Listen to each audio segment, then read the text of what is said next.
Hi there, I'm Andrea Koppel, and it's time for coffee, the podcast where you get to hear firsthand what the jobs and careers that interest you the most are really like.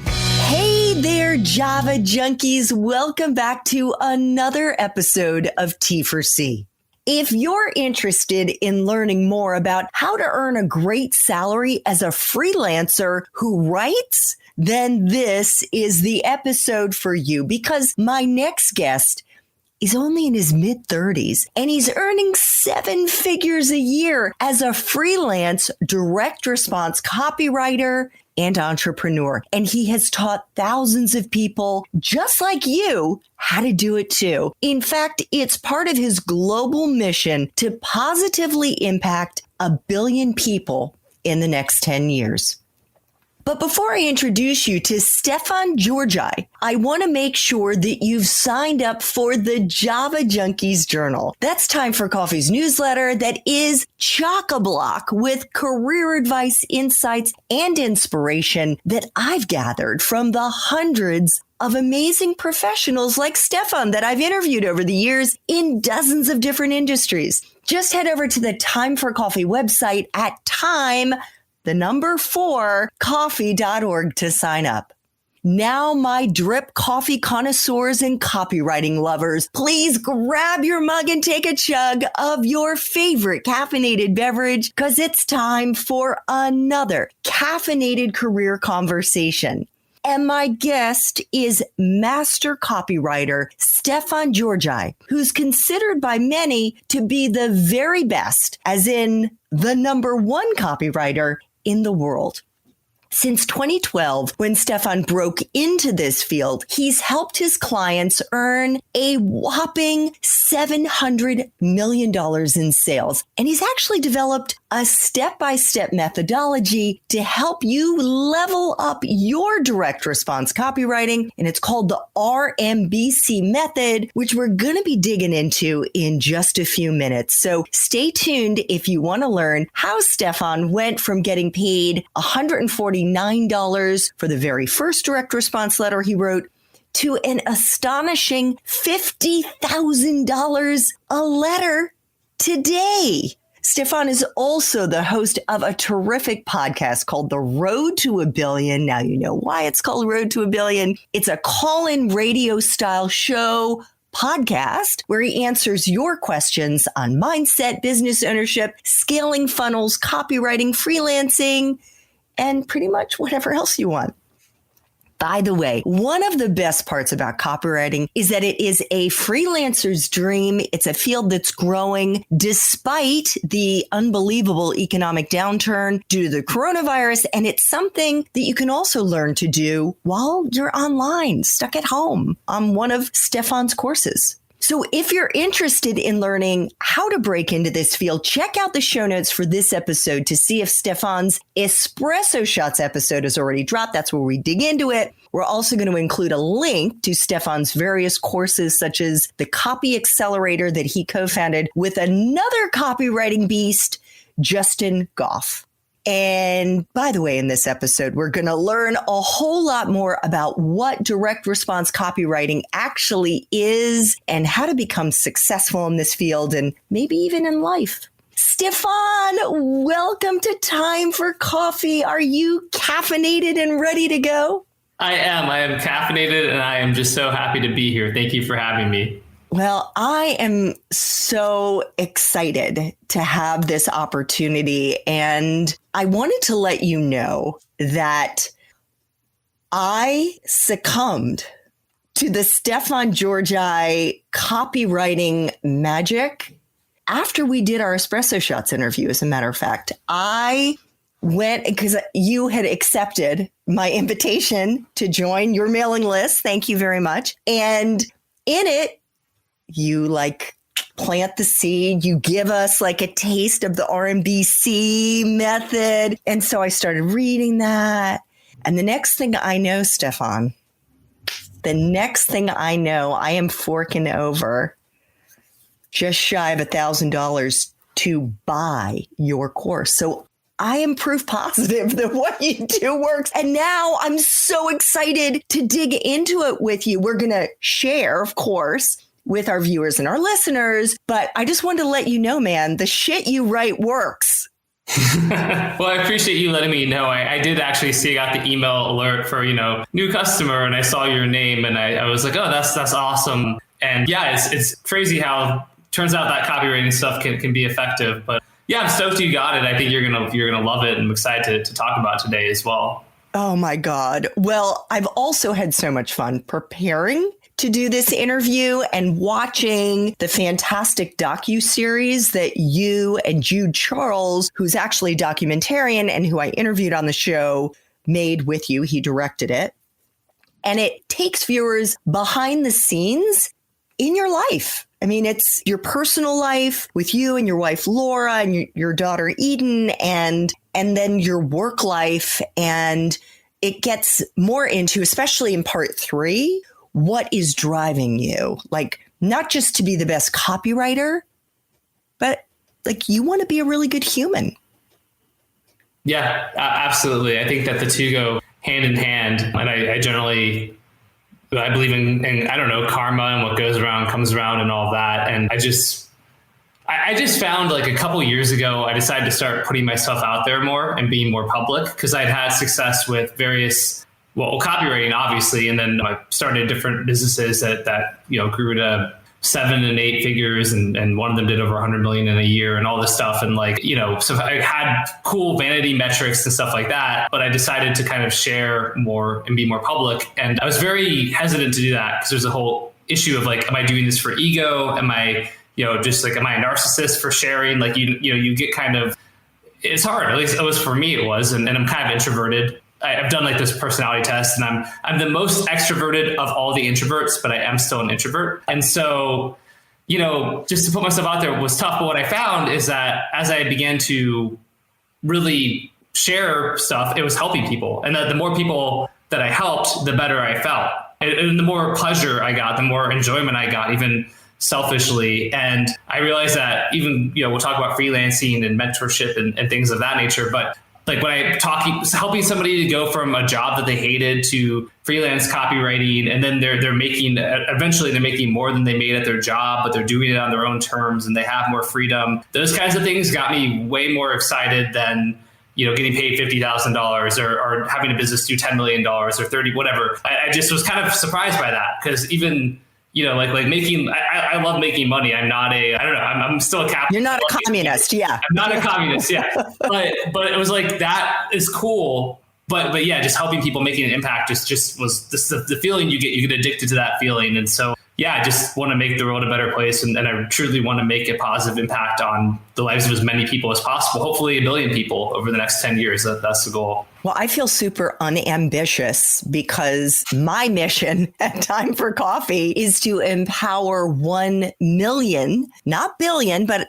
maybe I should up the ante a little bit, to turn 1 million college students to turn their degrees into careers they'll love. So once I hit 1 million, then let's go for 10. But our listeners won't be able to see this, but I'm holding up a book right now for Stefan to see. It's called Personality Isn't Permanent by Dr. Benjamin Hardy. He's a PhD. And I know you're a reader, Stefan. So I highly recommend that you read this book, because he digs into all the personality tests basically and says they're full of shit. In fact, I don't know which one you took, but the Myers-Briggs, apparently Myers and Briggs are a mother-daughter, or were a mother-daughter, who cooked it up in their kitchen, like basically just like, and they have no psychological background, no training whatsoever. And so all of us who've been going around saying I'm an R2, whatever, D2, whatever those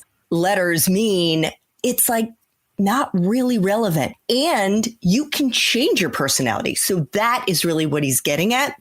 And I wouldn't be surprised if all this pushing yourself out of your comfort zone, which is something you've been doing your whole life, isn't in fact making you more of an extrovert than what you were before. Just a thought. Totally. No, I think that, I mean, I've not read that book and I definitely will. I am an avid reader.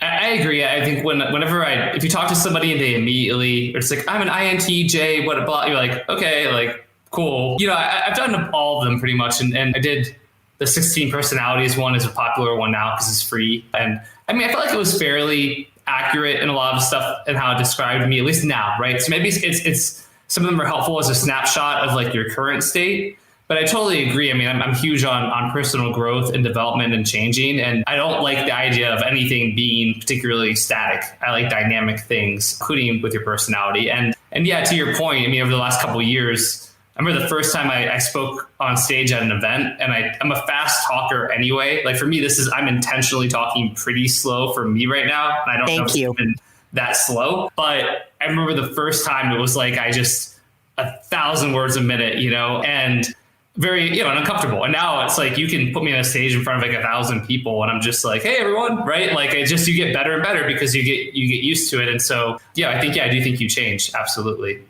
So speaking of changing, I know you have told this story a bajillion times about how you fell into direct response copywriting, but I hope you don't mind telling it one more time because it is the quintessential example, my dear listeners, of what I call the magic of life, the magic. And I'm not talking about the saw lady in half magic that is in Vegas, not far from where Stefan lives right now. It's a different kind of magic. It is fairy dust magic.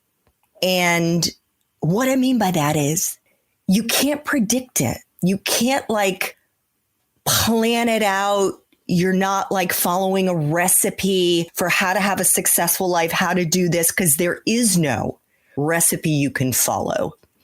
It's iterating and testing and trying and doing and letting life happen and putting yourself out there and being open so that when someone comes into your life, you lead with curiosity, as Stefan did, and suddenly it can change your life forever. So Stefan, you're in Vegas now, but we're going to rewind the clock about a decade or so. And you were playing poker with a buddy in Vegas, and this beautiful woman walks into the room.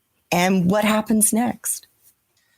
Yeah, so this would be 2011, and I'll even do a quick back even further to give people even more context, and especially for all the kind of college students and people out there. So at my senior year of high school, 2004, I'm in San Diego, and poker is this big craze, and I thought I was going to become maybe a professional poker player. So I played poker every day. I went to the Indian casinos because you only had to be 18. I had learned how to play in 2003, and I bought all these books and like studied poker. So I was significantly better than most of the people there, even though I was so young. And I'd make about $200 a day playing poker, senior year of high school. Every now and then I'd lose, but I won the vast majority of the time. Was like not really paying taxes, and probably should have, but I think it's past the statute of limitations because, I'm like 18 making $200 a day while in high school, and was like, this is great. But I ended up going to college at CU Boulder after high school. Went for a semester, did not attend classes at all, found that I didn't have that structure I had before, because instead of like I had a routine almost, I would go to school, go home, take a nap, drink a coffee, go to the Indian casino, play poker from 6 to 9:30. As soon as I got above $200, I left. If I lost $200, I left. Most of the time I went up, and I created like a second, a checking account that was just for my poker money. I had, cat. It was great. I had structure, and it was in a great place in my life, but I kind of lost that structure when I went to Boulder. And I was like just getting stoned in a dorm room and playing video games and not. So I dropped out. My parents were furious because they were like, oh my God, my mom comes from this like Italian immigrant family where an education, is the most important thing ever. And here I am dropping out after a semester, and worked at a movie theater for the next, 6 months or a year. And which is kind of depressing, right? It's like, there you are. It's a Friday night. You see kids on dates, and you're making popcorn, and the oil's like coming out of the popcorn machine and hitting you on the face and stuff. And it just sucked. And anyway, got involved in a music company startup. that totally failed. Like we raised money, bombed. And along the way, I kind of realized I missed learning. So I went back to junior college, and then 2 years in junior college, transferred to the University of West Florida, which is in Pensacola, Florida, and really enjoyed that. Found myself, became a philosophy major, realized I loved learning, ended up on like the dean's list, graduated like, magna cum laude, all that stuff. Should have been on the president's list, but Dr. Howard, one professor kind of screwed me and gave me an A- to 7A, and that literally was a difference. So I'm still pissed about that all these years later. Not that it matters, but it was a jerk move from him, because I'd gone for like a death in the family, and he penalized me for it or whatever. But it's okay. Anyway, all that happens after college. I'm bouncing around, though, not finding any jobs I like, working in like a call center, working door to door in political campaigns, doing all this different stuff. And then eventually I find my way to Marble Falls, Texas, where I'm basically an outdoor ed instructor, teaching kids about nature and science and things like that. And I thought I actually really enjoyed it. I was making $200 a week. I was in a double wide trailer I had a roommate, like someone I shared a room in the trailer, and then we had like 5 or 6 other trailer mates in this small little trailer. But food was provided during the week. We got to eat the camp food, because basically the school was on this like summer camp property, and so wasn't making a lot of money, but I had room and board and food, and just was in nature teaching kids. It was super fulfilling. I was writing. I wrote like a novel that sucks, but I wrote like a novel while I was there. All this cool stuff, and I'm like, this is what I'm going to do. So I actually applied to be a summer camp counselor after that. And I figured I'd go back to this outdoor school. And then in like May of 2011, I got this call that my dad had cancer, and it was out of nowhere. And it was stage 4, like liver cancer, really bad, prognosis. And so instead of going and doing this summer camp in Florida, I went back home to San Diego. And then I was there with my dad for about 4 months. He died in October of 2011. And after that, I decided I want to blow off steam, basically, right? So about a month after he died, I went to Vegas with a friend, and we're there. I've got barely any money. We stayed at the Circus, which was like a shithole then and is more of a shithole now. It was like $19 a night or something like that. And anyway, so we're playing poker on the last night we're there. Actually, the last day we're there. And and I'm there at this poker table, and a girl walks into the room, and I'm like, man, this girl is really beautiful. Just one of those, like, out of a movie, you see this person, there's an instant attraction. You just kind of know. You just feel it. And I joked to the table right away.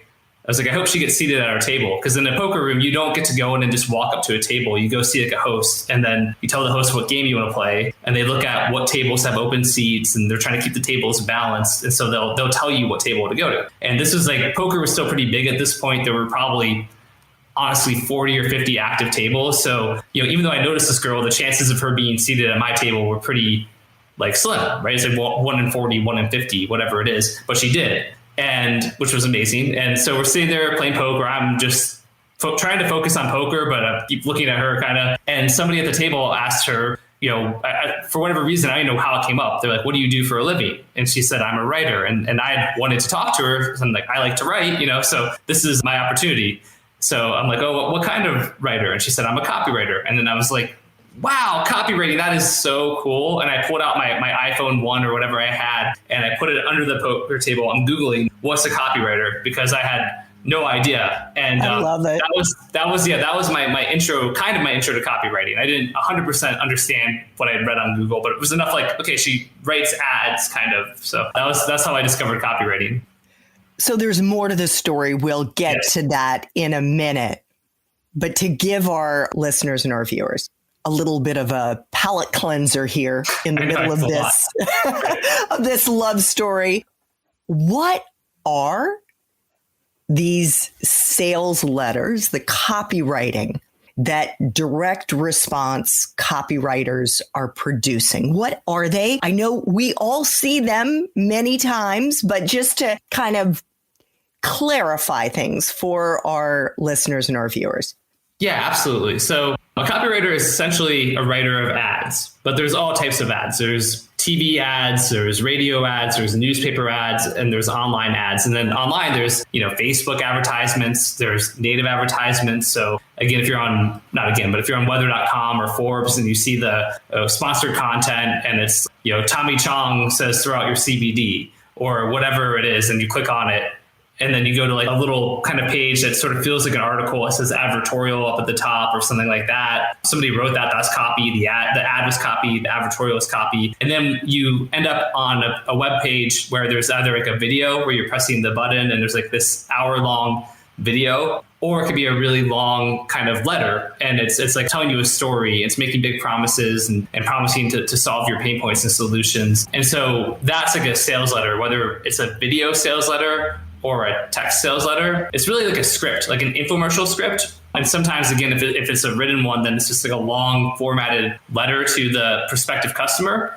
And it's one of those crazy things because it's like a multi-billion dollar industry, direct response. And I mean, but the sales letters, these sales letters generate billions and billions of dollars a year. But if you're not, like, nobody really in the mainstream ever talks about them. You don't see people talking about sales letters on CNN, or you don't read about them in the Wall Street Journal or the New York Times. So it's sort of this really kind of crazy world where it's this huge, highly lucrative thing, but like in companies that are crushing with it, writers who are making a fortune with it, but it's very much still kind of on the fringes, which is very fascinating to me. Yeah, it's like hidden in plain view.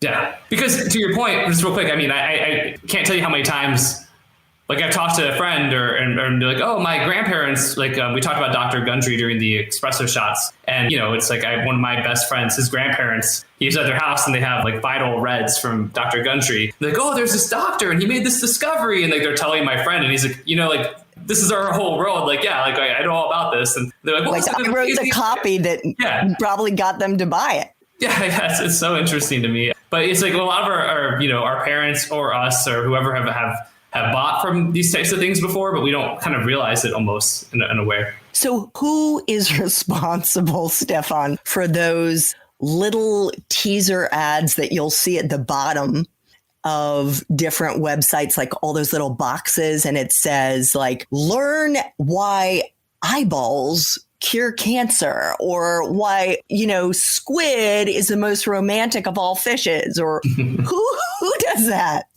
Yeah, it's copywriters. It's either in-house people for some cases, or they're freelancers. But yeah, it's all copywriters writing that stuff. And why are some of those sales letters so damn long? I mean, I get the psychological component, but I mean, even with me, I was sold on what you were selling me with RMBC. And yet I was like, where the fuck is the buy now button? And I'm scrolling and I'm like, I know it's here. So why are they so long? So the way I would look at this is there's like warm traffic, warm prospects and cold prospects. And to be fair, you were a little bit warm because you had already interviewed me. You were bought into me a little bit. You kind of knew. And then when you started reading and it looked cool and legit, you saw the testimonials, you saw the kind of promises I was making about what this product, the RMBC method, would do for you. It didn't take as much convincing for you. But if you think about it from the perspective of a really, truly cold person, I liken it almost to that. There's the famous movie, like The Gods Must Be Crazy, about. Oh, I love that. Right. And there's like the uncontacted tribe and like the Coke bottle that falls from the sky. And it's like, what is this? And I almost think like your ads are like that Coke bottle falling from the sky. I mean, you have to think about it. Somebody's like on Facebook spying on their high school crush, at work when they should be working, or they're trying to argue about politics and, but they see an ad that's so interesting, they can't help but click on it. But even then, as soon as they get to that page, they're like, all right, well, what is this about? And if they're not captivated right away, then they're not going to keep reading. But even then, you have to take them on a journey. You don't have to, but it's very effective to take them on a journey. Because if it's just like, they go from the ad to like, hey, product, buy now. There's certain products where this, you can be more direct. It's like a t-shirt. You don't need to tell like a 7,000 word story about a t-shirt, right? It doesn't make sense. But, for something like a health supplement or an educational program, like one of the guys in my mastermind, Jay, runs Credit Secrets, and they do, like 50 million plus a year. They had Larry King actually as one of their spokespeople who, obviously passed away recently. But, their whole thing is like, it's a whole guide for how to improve your credit score. And it's an awesome product. I'm in there. They have a Facebook group, and I'm in there just because I'm friends with him. And you just see people like who just are turning their credit scores around. They're getting houses, they're getting cars. It's just a really awesome product. But even then, it's like if somebody comes in and you're like, hey, buy this book and improve your credit score, you're kind of like skeptical, right? There's a skepticism. And so we really want to take them on a journey. We want to to show empathy, show that we really understand their pain point, what they're suffering with, what they're struggling with right now. We want to promise a solution, but then we also want to build rapport, create almost an empathetic kind of relationship where we tell a story like, hey, I used to be like you. I used to be in pain, or whoever the spokesperson is, used to be in the same boat, or they knew somebody who was like you and in pain. And here's how they solved it. Because we just respond to storytelling. We respond to the hero's journey, which is from Joseph Campbell coined the term, and he basically, you look all the way back to the time of the Odyssey by Homer and the Iliad, and then go all the way up to present times with my favorite example is Moana, the Pixar movie. Moana is a textbook hero's journey. If you've never seen Moana, it's the most movie. It's a raw, me too, and it's just straight up hero's journey, which is essentially this idea of it's a structure for stories, and it's a structure that's resonated with us since the beginning of time. And people, it works. So even when we're our marketing and the long form, so longer types of sales letters, we're really trying to take people on this journey from a state of, a call to arms, a call to adventure, to that someone was in pain. They started looking for solutions. Not everything worked. In fact, they were frustrated. Then they met some sensei, or they found some, breakthrough that seemed promising, and they started to explore that and find the real reason why they were struggling. And it had nothing to do with this, or this. It was something new, a new discovery. But even then there were setbacks. How do I bring this to the public? How do I package it up? How do I create this product? And, through trials and tribulations, they are able to actually create the perfect product, which we're now introducing you to today. Here's what you actually get with the product, because you have to, make sure people understand the features and benefits of the product. And then we get to the buy now. But if you bring people on that journey, then they've truly, by the time you ask for the sale, they're educated, they're informed, but they're also really emotionally connected to you and the product. Whereas if you just sort of ask for the sale right away, people might buy it, but there's no emotional connection to it. And the emotional connection is important, because what you'll find is if you have the buy now button after the first 200 words of a 5,000 word thing, you'll get a ton of clicks. But the actual people who go to the checkout page, the next page, and convert into customers will be a lot lower than if you were to have the button after 3,000 words, which seems crazy. But because the people who, if they've gone that far, they're educated about the product, they know about, they're emotionally connected. And when they actually buy, they have a very strong buyer intent. So then they actually get to the checkout page and put in their credit card and buy. So, and it's a very long-winded way of explaining it, but that's really the rationale behind it. And it works shockingly well, and it's continued to work. Yeah. Yeah. I'm raising my hand for all of those listeners here. Yeah. I bought in. Is there a type of person, in your opinion, Stefan, that makes for a great copywriter? In our Espresso Shots episode, you shared that in your experience, in your own personal experience, and then knowing other great copywriters out there, you all have shared experiences in common, and whether that's being a door-to-door salesman or having worked in a call center, that type of thing. So what do you think? Yeah, I have seen people from all walks of life who've had success, again, from engineers and people in kind of math and science backgrounds to very creative types. I think that having a little bit of a rebel spirit tends to be beneficial. Being a little bit contrarian, being a little bit anti-status quo. Why? I think that if you're more open to sort of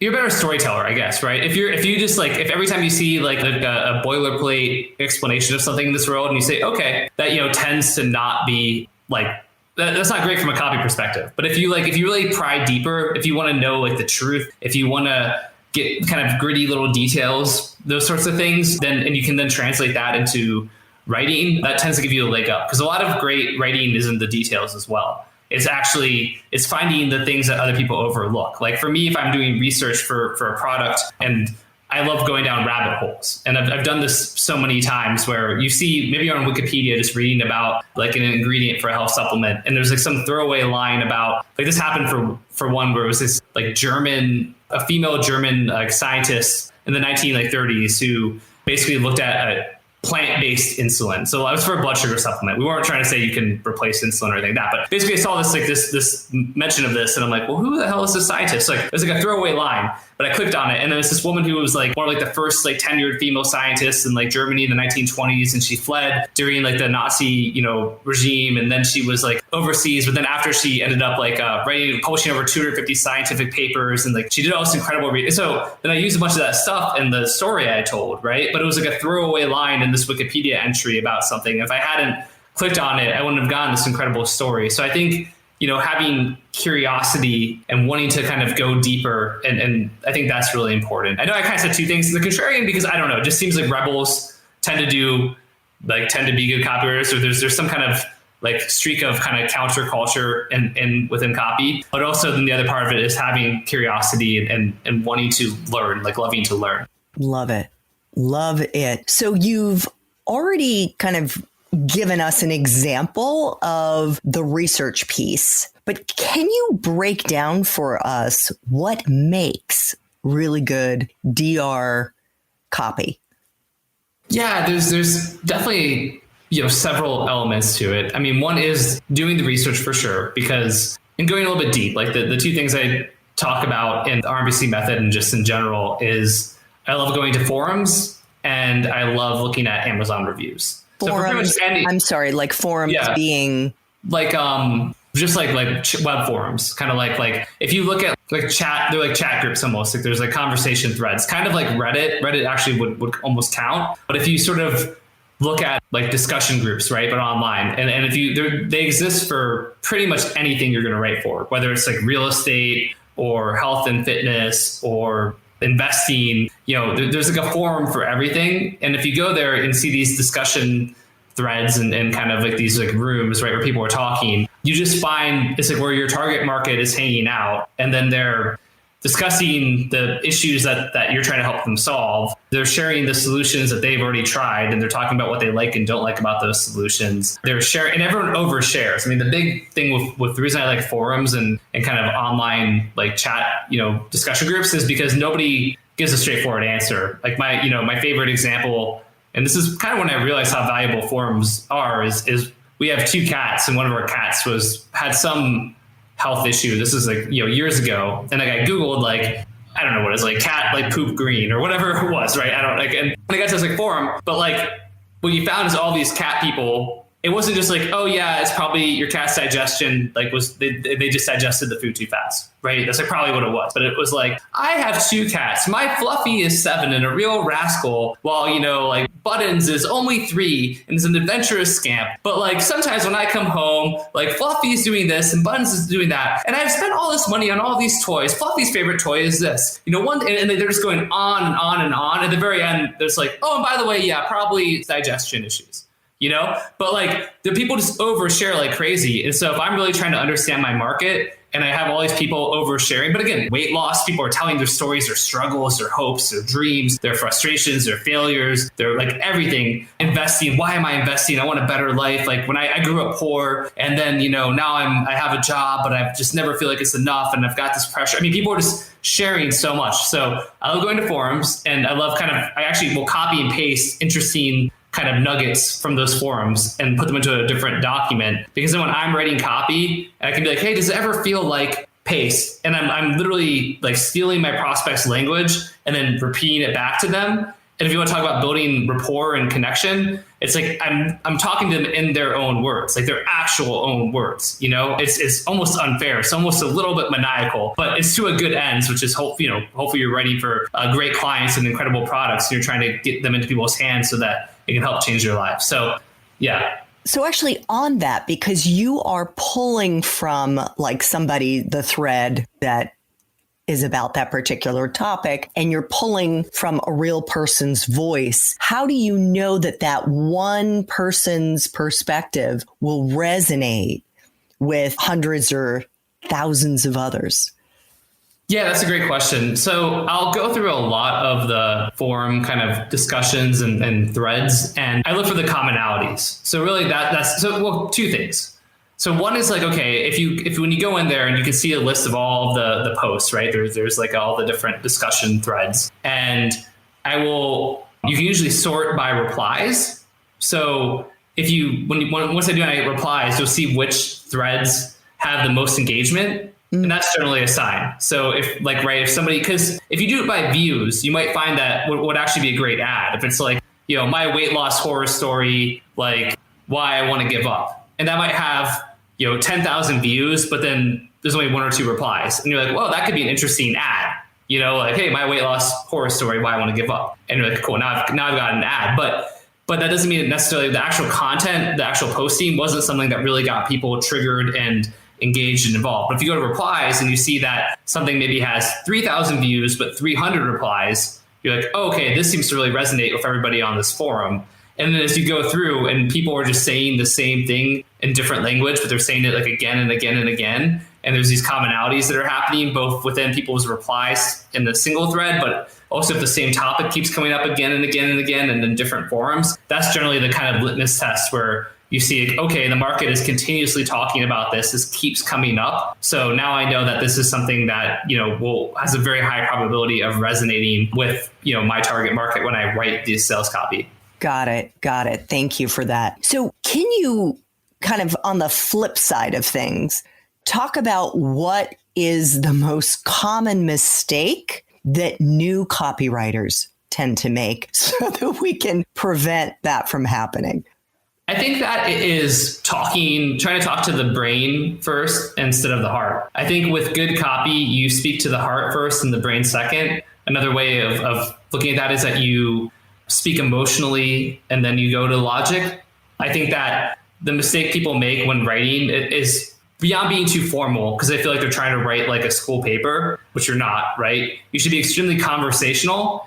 And then you want to capture the emotion, the frustrations, the hopes, the dreams, things like that. A lot of writers early on especially come in and they'll start with a question like, do you struggle with, high blood pressure and you just feel fed up? And it's like, it sounds like a radio ad. But people, as soon as you ask a question like that, it feels like an advertisement. You don't want it to feel like an advertisement. But if you tell a story and you're like, there I was like sitting on a cold table at my doctor's office as he told me I'd be getting my 7th medication in like less than a month. Like, when was this going to end? I felt like a rablat and all I wanted was to, stick around for the next 10 years so I could see my daughter graduate high school. And if you start off like that story, right, it's a much more interesting and compelling story, but people will be very like the did you know, but they'll also go with stats and be like, hey, do you struggle with high blood pressure? If so, you're not alone. Like, new studies show that over 60% of Americans are, worried about hypertension. And even worse, like the CDC says that blah, blah, blah. And the reason that that's a mistake, right, it's boring, but it's also like if I have high blood pressure, I don't care about everybody else. I don't care about stats, right? I care about myself. And I care about my fears. My fear is like, am I going to be around in 10 years? Am I going to have to go on more medications? Am I going to have to make these crazy life changes? Am I going to live and so speaking to the heart, telling a story, and then not trying to go to statistics and things. I think you can use stats in your sales copy, but generally I push them way further down because you make it personal, right? It should be personal, not impersonal. And so that's a huge thing as well.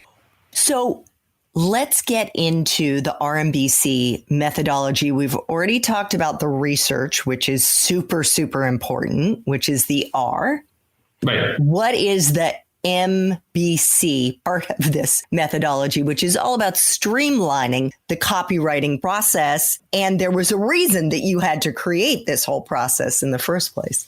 Yeah. So the reason I had to create it is I kind of going back to that random chance and things like that. Almost, I got hired off of a forum, the same forum where I been hired for my very first sales letter and got paid $149, and I was charging maybe $497 per letter at that time. And somebody hired me, and he basically said, "Hey, I'm going to pay you $997. Just make it really good." And so that's like double my rate. So to me, I'm like, oh my God, like this is like amazing.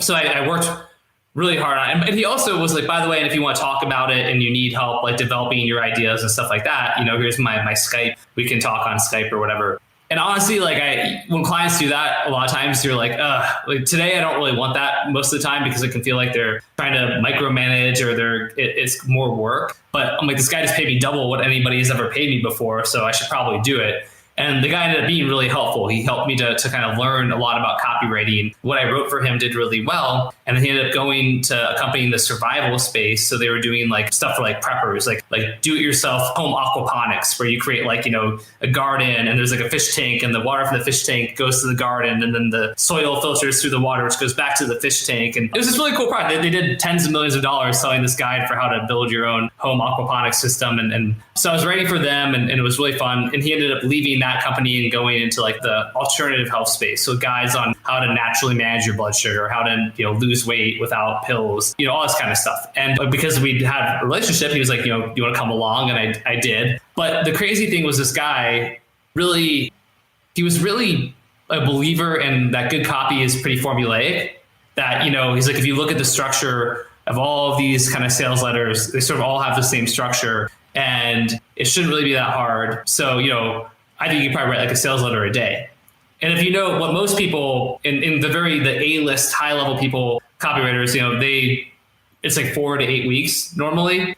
And, this guy's like, oh, what do you need 4 weeks for? Like, you can write this in it. And I was like, I don't know what you're talking about. But their whole model was, the health publishing company was to do like a blockbuster type model, like a Hollywood model, where they want to put out just a ton of guides and products. And they assume that for every 10, 2 or 3 might do really well. A couple will be okay, profitable, but not crazy. A couple might be break even, a couple will lose, and a couple will just be complete duds that don't sell anything at all. And so he was kind of like, all right, well, here's the deal. If you can do 4 of these letters a month for me, which is already a lot, right, for most writers, but you get $1,000 per letter. If you can do 8 per month, you'll get $2,000 per letter. And if you can do 12 a month, you'll get $4,000 per letter.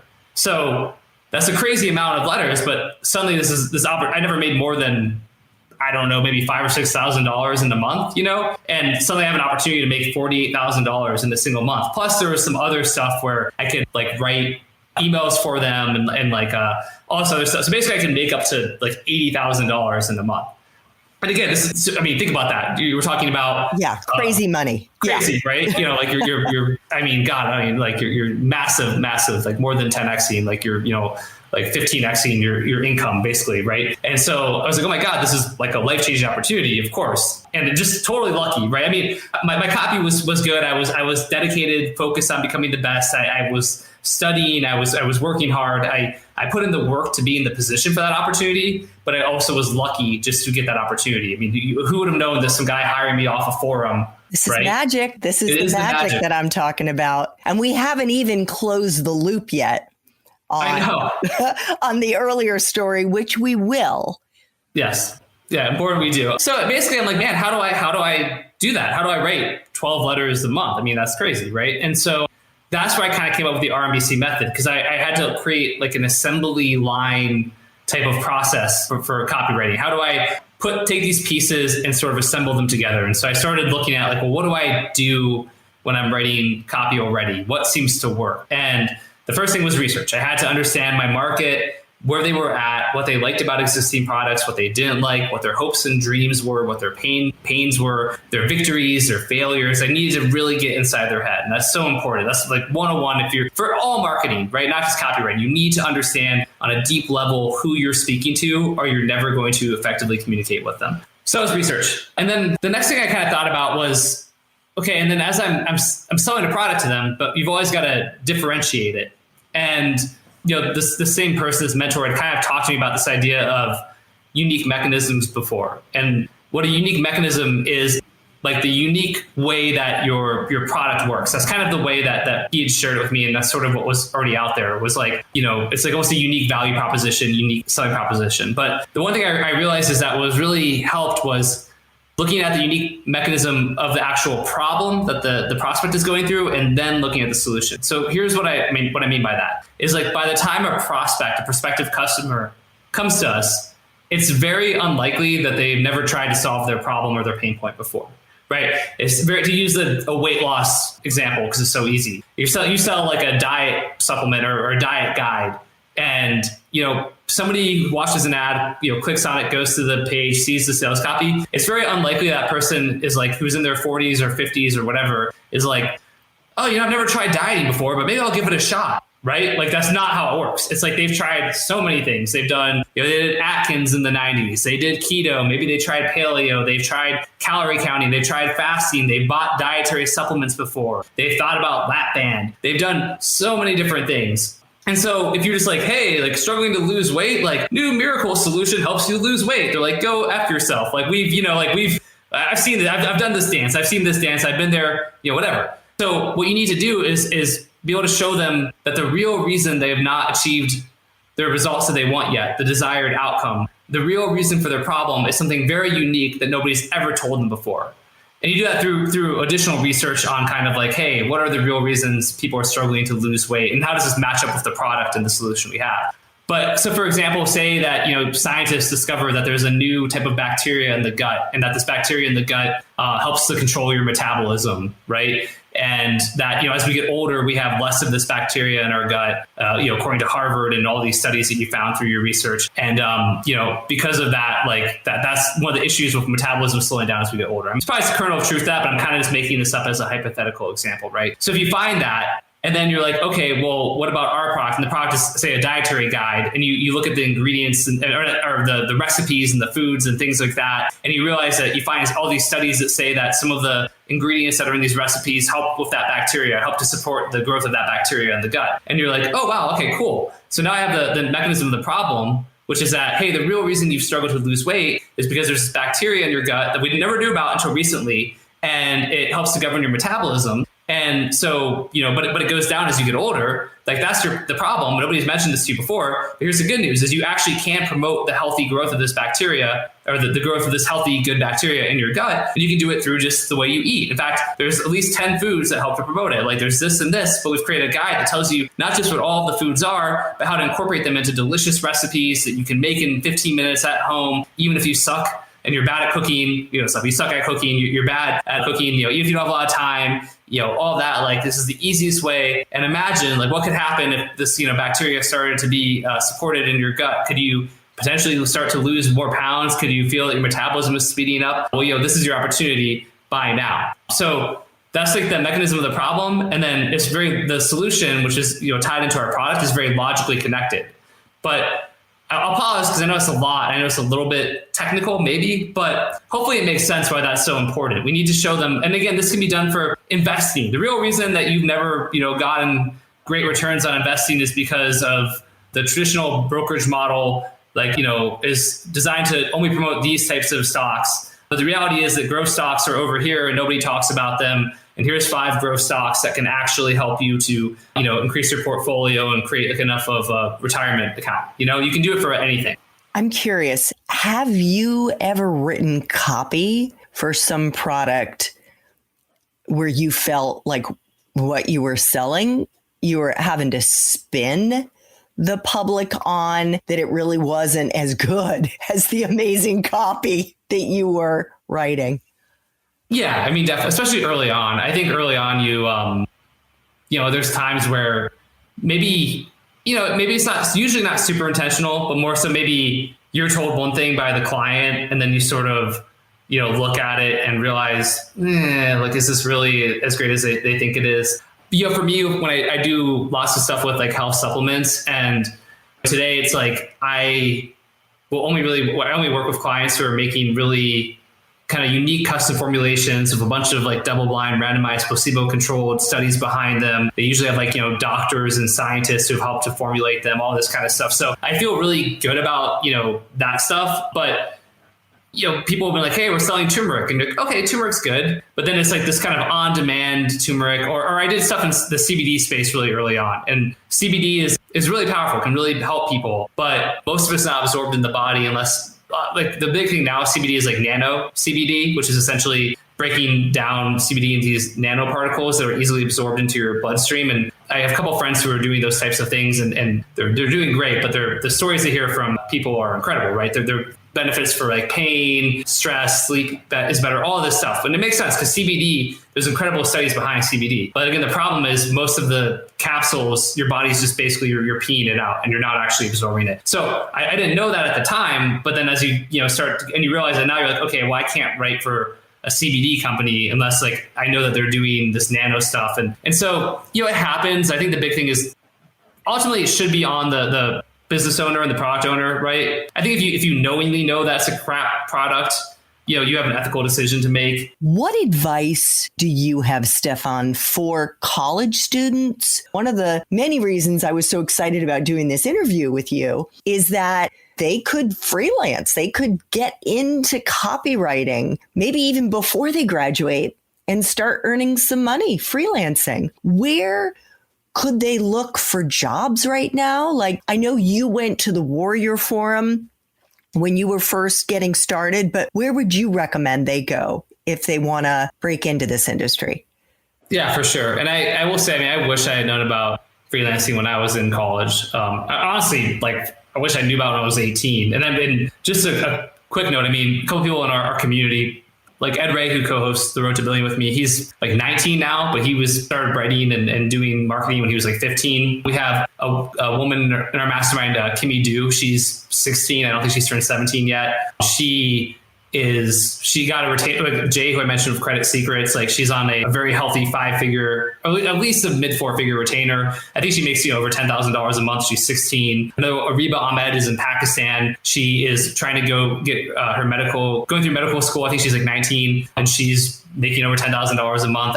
The point is, it's just crazy. I'm not trying to promise everybody's going to make $10,000 a month immediately and stuff like that. But the point is, it's there's so many young people who are just having a tremendous success. But again, for me, if I made $2,000 a month freelancing when I was in college, I would be this is incredible, right? So I really think freelancing and copywriting is just so powerful, and it does give you so many opportunities. And as you're so to the people who are about to graduate college and things like that, start dipping your toes in now. I'd go to Upwork, which is a online freelancing platform.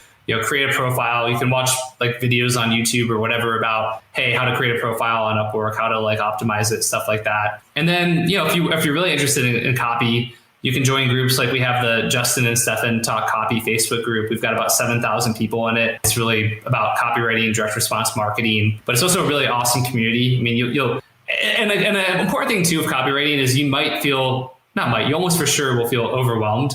So to close the loop on the poker story, right? The girl at the table, I ended up moving to Florida I took one last job. I didn't hate the job, but I was making $200 a day, which was great for my mid-20s. But she would make $1,000 a day at home, drinking beer in her pajamas or whatever. And I'm man, I want to do that. And so that's why I originally posted in Warrior Forum, but I had her as a mentor. And then we ended up living together right away, basically moved in together. And then she ultimately became my wife. And now we're married and we have a 3-year-old daughter. So because of her, Laura, my wife, I kind of had a translator to the world of direct response and all that, which was really helpful because there's a lot of acronyms and stuff. People are what's the CMV? And the CPA is this, but the AOV is this. And you're what? Spanish, right? It feels like a totally foreign language. Yeah, Greek. Yeah, it's all Greek to me, right? And so, but the big thing for me would be don't stress about that too much, just read stuff, immerse, put yourself out there, share if you come to our Facebook group, be hey, I'm, whoever, I'm a college student, I'm about to graduate. I'm just starting to learn about the world of direct response. And I'm so excited to learn more. If anyone has any resources that you think I should check out, whatever, just by posting and sharing our group especially is so supportive. I'm not saying that in a self-serving way. It's just a very intentional thing where there are those communities out there that are very snarky and very for new people, everyone's arrogant and it's all about status. I've been in the group for 5 years, so I'm an OG, and it's we're not like that.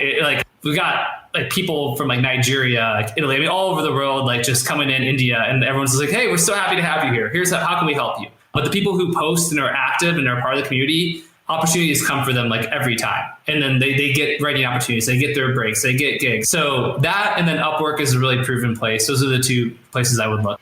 Fantastic. Thank you so much. So maybe we should also close the loop on the BC part, just real quick. Yes. I can be quick with that. Yeah. So B is for brief. The brief is really a questionnaire that I answer before I start writing. So the cool thing about the brief is about half of it you already have the answers to from doing the research and the mechanism. So it's who's the market, what are their pain points, their short-term and long-term pain points, what's your big promise, and not for your product but for the copy you're writing. especially for longer form copy. It's like, you're making the promise in the beginning of it is not, I'm going to share a product with you and this product's going to do this. You don't even talk about the product for a long time. The promise is like, inside this letter, inside this video, I'm going to reveal the real reason why you've been struggling with XYZ, plus how you can quickly, change things by spending no more than 10 minutes a day or an hour a day or whatever it is. And you can do it without needing to spend a fortune on this, or this, or whatever the promise is. Like, I'm going to show you inside this video or letter how to get the outcome you want. That's basically the promise. And then it's like, what's the product? Because you're like, oh, well, the product is, a guide for real estate, people getting into real estate. Like, oh, cool. So is that what you're going to say in your actual copy? Are you going to say, hey, it's a guide for people wanting to get into real estate, so buy it now? Like, no, you're going to be like introducing the first, a breakthrough guide for real estate investing written by so-and-so that shows you step-by-step how to, start to develop an investment portfolio, even if you only have $1,000 to invest or $500 to invest, no experience. Like, in the first section, you're going to see how to do this. Like, you're going to say all of that as you're selling the guide. So in the brief, when it's like, what's the product, you're actually going to write out that part like in copy format. Like, you're going to write out what the product is and the background story. Same thing. What's the background story? Who's the spokesperson? How did they discover it? So you're answering those questions. You're writing out in copy format, because then when you get to C, which is copy, a lot of your work's already done for you. Because in copy, the outline, especially for a sales letter, is the same every time. So it's like the lead, which is where you're calling out the pain point, you're promising a solution, you're talking about some credibility, you're teasing the unique mechanism, which you have because you did M, the pain point you have because of research. The credibility is part of the background stuff that you did in the brief. And then, you're basically from there going into the background story. Like, okay, like me or someone like me, someone I know used to be in pain just like you are. Here's the story. It sucked. They struggled. They looked for solutions. Those solutions were not adequate. Then they had a breakthrough. They met somebody, or they found something online, or they traveled somewhere and realized that there was a better way. And they realized that the real reason for their problem was actually this. And that goes to the unique mechanism of the problem. They explain the unique mechanism of the problem. And then you're like, oh, and once they discover that, they realize that the solution could be as simple as this. So now we're at the unique mechanism of the solution. We're explaining how, if this is the problem, here's how you solve it.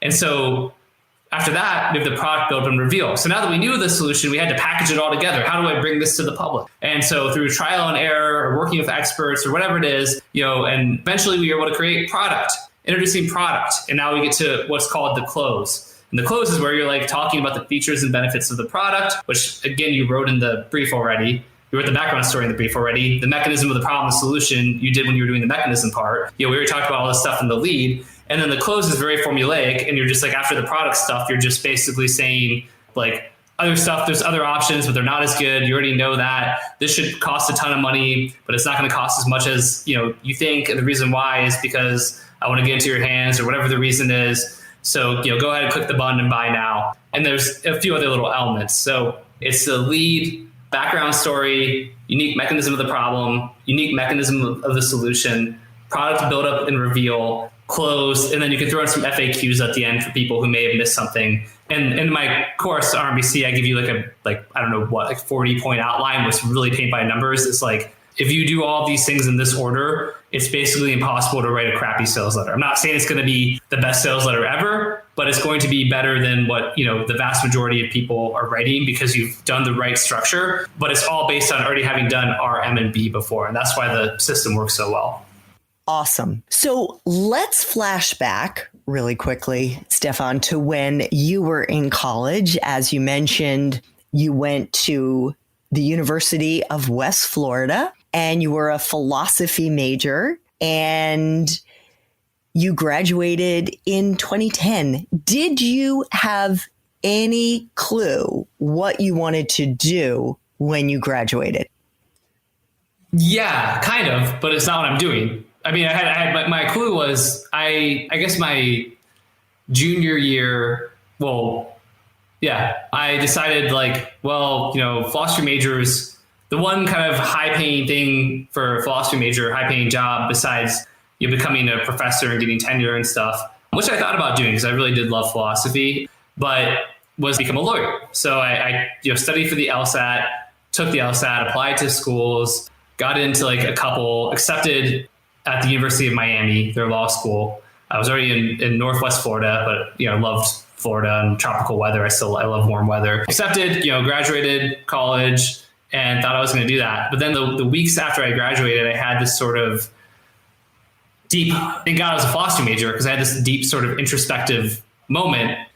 I thought about the reasons for doing it. And I was doing it for making lots of money and then for status, because then I'm a lawyer. I'm doing something with my life. That's really respectable, right? To be a lawyer. It's like people are like, oh, wow, a lawyer, like you're going to make money. But I didn't really want to be a lawyer. I didn't really want to go study the law. And I wasn't doing it because I was excited about the prospects of being a lawyer. I was doing it because it sounded good and impressive to people when I talked to them, and I could make money. And, going back to my Boulder days, and, I kind of picked Boulder over, it was that or San Diego State, and I was in San Diego. And if I got to San Diego State, I probably could have kept playing poker and things may have been different. But Boulder was the kind of better school, and I sort of picked it for that reason. But I just thought back to that, and I'm like, I don't want a repeat of that. I don't want to go to law school and after a semester or maybe a year, I drop out, and now I've got, God knows how much student debt, and, it didn't make sense. And so I decided not to. The other thing I kind of thought about was, wanting to be like a hipster, novelist, writer type person. And, I thought maybe that was a path for me. Yeah, I ended up doing either of those things. So, yeah. And I think that's again, a quintessential experience that many young people have, where it's like you look at other people and there's this yearning for status, yearning for financial stability, security, even wealth.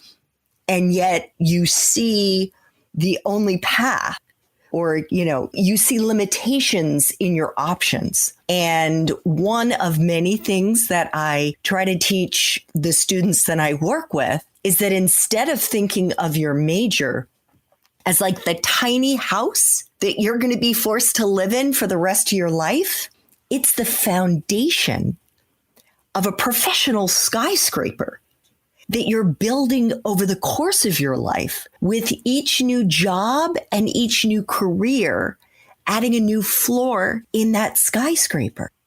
And when you disaggregate the skills and you take yourself out of the mindset of, like in my case, I was a poli-sci major, you were a philosophy major, history major, math major. When you disaggregate it and then look at what are my hard skills and my soft skills, what am I good at?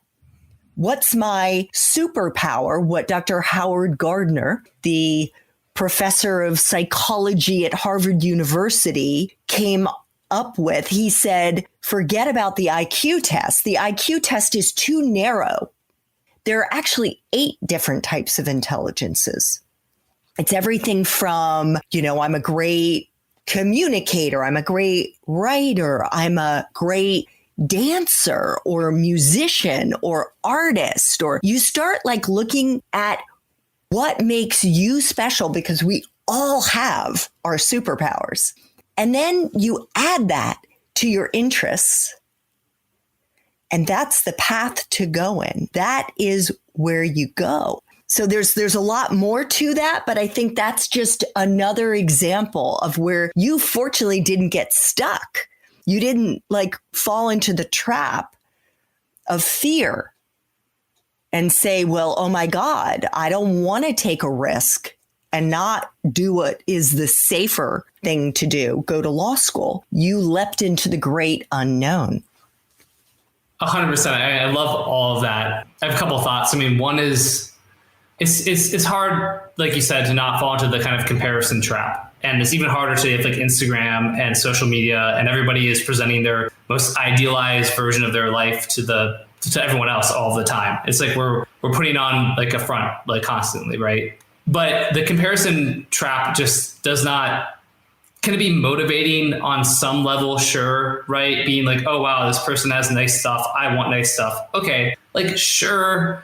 But you just spend less time comparing yourself to others and more time on just improving yourself and bettering yourself and cultivating your skills. And I think you're going to, go way further. And then with the personality test stuff, the IQ test stuff. I mean, like just for people watching or listening, like I'm pretty convinced I have like a learning disability with math. I just like business math. Obviously, I'm learned how to be good with that because I've had to. But like I just sucked at math. Like C student, was never interested in it. I mean, I was a huge part of it. I think it's called dysgraphia. There's actually a name for it. Yeah. So we all know dyslexia. That's the issue where you're reversing letters with your reading and other related things. But dysgraphia could be that, the way that your brain is processing numbers is just a little jumbled and you have to learn other ways around it.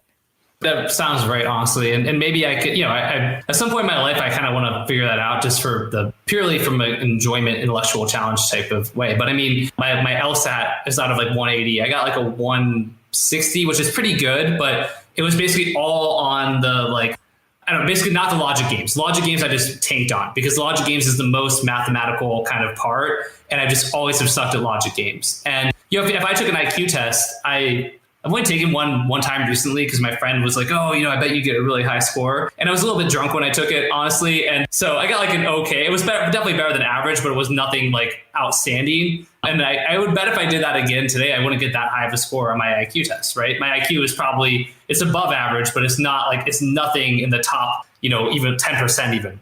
And yet I've had this tremendous success. And, going back to like my other friends who went to law school, like my one good friend from since elementary school went to law school and was one of the reasons I wanted to do it. And he makes a decent living, but the dude has like 3 kids now. And I know he's just working. Like he works, he doesn't see him in the morning. He comes home at 6. He sees him for like an hour and he works until like 12 o'clock at night.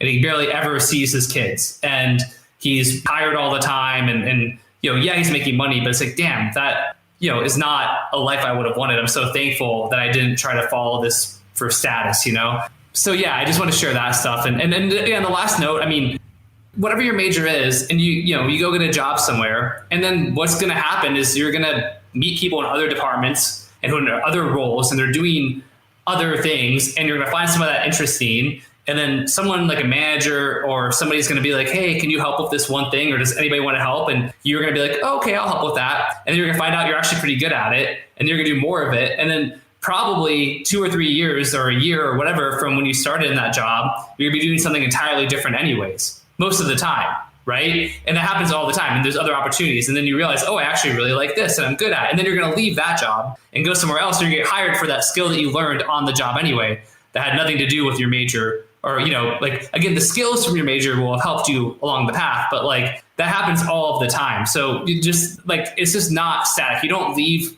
college, right? And you go into the workforce and, you studied marketing. So now you're in marketing and that's what you're going to do for the next 50 years. Like maybe, but probably you're going to discover like sub niches, like analytics. Oh, I really think analytics are interesting. And suddenly you're an analytics person or whatever it is. You just don't worry so much about like the next 10 years. Like just, like things are going to change and that's good. Oh my God. Can I just say, like, I'm getting choked up listening to you because you are playing back almost exactly what I tell my students.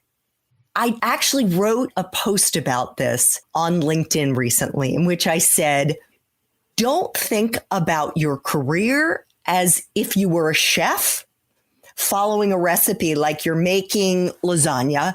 And you go into the refrigerator and you're like getting out the mozzarella and you're getting out your ricotta and you're going into the cupboard and getting your tomato sauce and the other ingredients. And you follow step by step by step by step. You stick it in the oven at 375 for 45 minutes and voila, there's your career. Instead, think of it like you're a mad scientist. You're in the laboratory. You're like throwing shit in a test tube and some of it blows up in your face and you got all the soot all over. And it's good because you're going to try something else because we're all unique. And it's a unique formula that we have to create ourselves by doing. And so instead of freaking out and thinking like, oh my God, I'm graduating and I don't know what I want to do with my capital C career for the rest of my life. No, like take a deep breath and just ask yourself, what do I want to do for the next year? What do I want to try? Because exactly what you said, Stefan, exactly. The magic of life happens. Maybe it's your supervisor who asks you to try something else, and initially you're like, that doesn't sound interesting at all to me. And yet you do it and you realize, oh my God, I'm actually good at this. I actually maybe I do like it. Or you don't like that, but you go to a party and your buddy starts talking about what he's doing or what she's doing. And you're like, that sounds pretty cool. I want to try that. That is what happens in life. It's iterative. It's organic. I totally agree. I love that, the way of looking at it as a chef versus a mad scientist. And I think another, part of it is every success. I mean, for speaking directly to the college students and really anybody, honestly, but hopefully it resonates, because I think this is completely related to what you just said. We think the stakes are so high all the time, but the reality is every single very successful person that I know, and or that I have mutual friends. I got mutual friends with like Elon Musk, right? I'm not friends with Elon Musk, but really great, right? But like the commonality for all this stuff is like they love failing and they embrace failing. They don't look at it as failure. They think of it as like stepping stones. Like every failure gets you closer to a victory.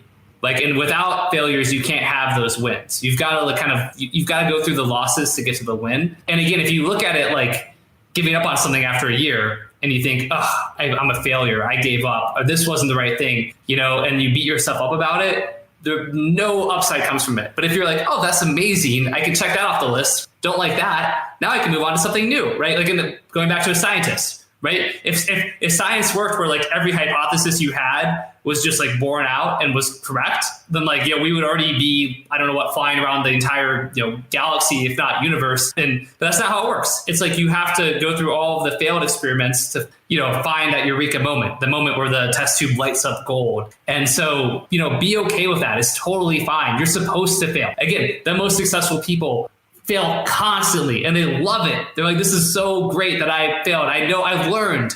What can I take from this and now incorporate it into the next thing that I do?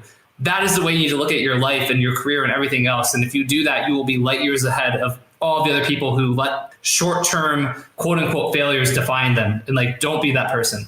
So beautiful. And I mean, just to kind of flesh out the failure piece, because I was fired. My contract wasn't renewed after I had worked for CNN for 14 years. I'd been a journalist for 20. And the new president of CNN just didn't like me. I wasn't his cup of tea or his cup of coffee. And it was crushing at the time because I had only ever been a journalist and my whole identity was tied up with it. And I thought about going into like working for another television organization, another network. And then I was like, no, I don't want to do that, because actually at the time my son was only 3.5 years old. And I thought it's a terrible life for work-life balance. So I'm going to try public relations. And looking back on that fail in my life, getting fired, it was such a gift because it allowed me, actually it forced me to pivot. And you're going to find the same thing too. Like the fails that you have that could be entrepreneurial or it could be getting fired, laid off in the time of the coronavirus. Lots of people are getting furloughed or laid off. It hurts like hell. Absolutely. But it will be something that you look back on as having been an opportunity for you. I believe that. I really do believe it. So what for you, Stefan, would you say was the fail that you would like to share with our young audience? And most importantly, it isn't the fail, as we said, it's the lesson that you got from that fail and how you were able to push through the pain and persevere. Yeah. Oh man, there's so many, which is great. And I don't know. Yeah, great actually. Like going back to dropping out of Boulder after a semester, right? I mean, it's relevant to your audience, and it's true because I felt like a failure, and I'm back at a movie theater, and like I said, just kind of depressed, and then started, got involved in a music startup that I got really involved in, and that was my identity for a year and a half, and then that failed. Took on other jobs that I kind of quit after a couple months, and those are all kind of failures.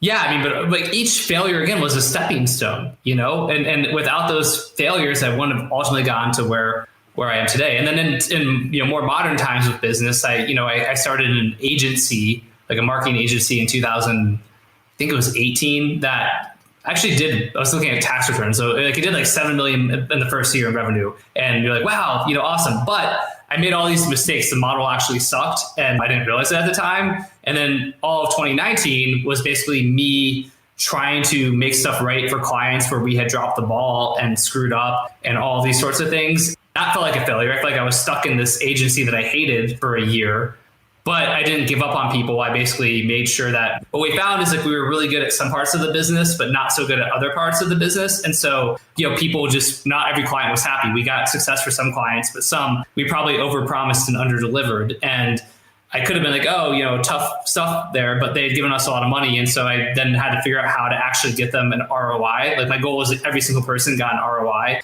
on their investment. The business kind of failed. I closed it down, but it helped me build my character. It helped me know what kind of person I am. A lot of people who I helped ended up then coming and hiring me again in the future because I hadn't abandoned them. It showed my character. It helped my reputation, frankly, because nobody said a bad thing about me because I had done something very hard. And it helped me to realize that I don't want to own an agency, which is a huge thing. Because then I went from there to Copy Accelerator with my partner, which is also, whatever, $6 or $7 million a year business, but way more profitable, way less work, way more enjoyable. I'm teaching and changing lives, but I wouldn't have gotten to Copy Accelerator probably if that agency hadn't been this kind of disaster before. So it's a nonstop process. I think that as you level up your failures, if anything, they get bigger, and that's a good thing, right? You want your failures to get bigger and bigger. You want to fail on a larger scale and stage, especially as an entrepreneur, and just keep going. Like the day I stop failing is just will suck. I don't want to. I talked to a friend at dinner, and I forget exactly the context, but it was like I had one business that was like, I lost like $200,000, right? And then a few years later, I had a business where we lost like $2 million. And I was like, man, I hope the next time I lose $20 million, because that means I'm really doing a lot of stuff right. And I think that's sort of the attitude to have. I love that. Have you heard of Spartan Races? I have, yeah. Okay, Joe DeCina, who founded Spartan Races, very interesting guy, interviewed him on Time for Coffee. He and a client of his, they end their phone calls saying, I hope you have a terrible day. So it's a similar philosophy. Love so that. Just one final question for you. If you could go back to the University of West Florida and do it all over again, but based on the incredible wisdom that you have right now, what advice would you give yourself? That's a great question. I feel like I did a really good job there because I really did embraced learning, and I was writing and following my passions and stuff. I mean, I think the one, honestly, it would have been to get into freelancing and to look at it and realize that that's a real thing. Because I mean, I remember when I was going to take my last corporate job and telling my mom, and my mom hates the story because she denies it, but I know it happened. This is after my dad passed. I'm sitting at a table with my mom and my cousin, and I'm like, I think I could maybe make a living like full time, just like writing like online for people. And they both were like, you're an idiot. Go take this job. Like, what are you talking about? And I was like, okay, I guess they're right. And, then I went and took that job and quit like a couple months later and never looked back. But I guess it's hard for me to remember that the way I felt was like, God, if only there was some way to like make money without having to go get a job I'm going to hate, that would be incredible. And there was, and it was freelancing. If I had done that, then I love Pensacola, Florida. I mean, the main reason I left is because there's just not a lot of jobs there besides like hospitality and tourism and stuff like that. And I mean, again, it all worked out. I'm glad that I left because it all led me to where I am today. but it would have given me more options. I wouldn't have felt like I had to leave right away. I wouldn't have felt like I couldn't be in this place that I loved because I couldn't find a job. I wouldn't have felt this immense pressure. I wouldn't have had to feel like a failure because I couldn't get a job as a philosophy major during the middle of like the Great Recession, all that stuff. And I just could have been I could have been ahead of the curve. If I had started freelancing, then in 2008 or 9, then maybe I'd be even further along today. I'm not, it's hard because I'm so happy with the way everything worked out. But I really think like exploring that and just taking action. Don't wait for opportunities to come to you. Like make your own opportunities. I mean, I could have, I was waiting to find a job, waiting for somebody to hire me, and I could have just made my own jobs. I could have gone into this world of freelancing, and that would have been really cool. Stefan has individually written 50 plus direct response marketing pieces that have grossed a combined total of nearly $700 million.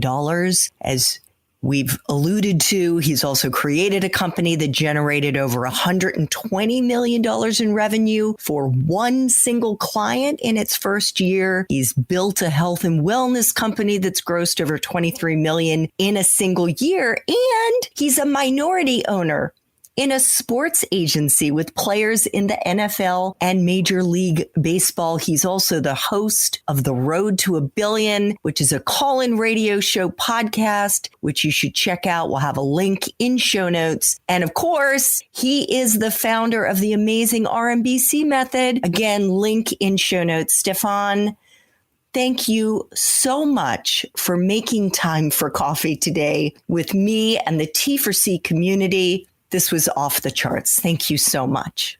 Thank you so much for having me, Andrea. It was a blast. I really enjoyed sharing. And for all of your listeners and viewers, thank you for taking the time to hear me talk. Hopefully it's valuable. Feel free to, find me on the internet, and, I'm happy to try and support you in any way I can. Thanks so much for listening to Time for Coffee, where the professionals in the jobs that most interest you always have time to grab coffee 24/7, no matter where you live. I have one quick favor to ask you. Remember to rate, review, and subscribe to Time for Coffee. Thanks so much.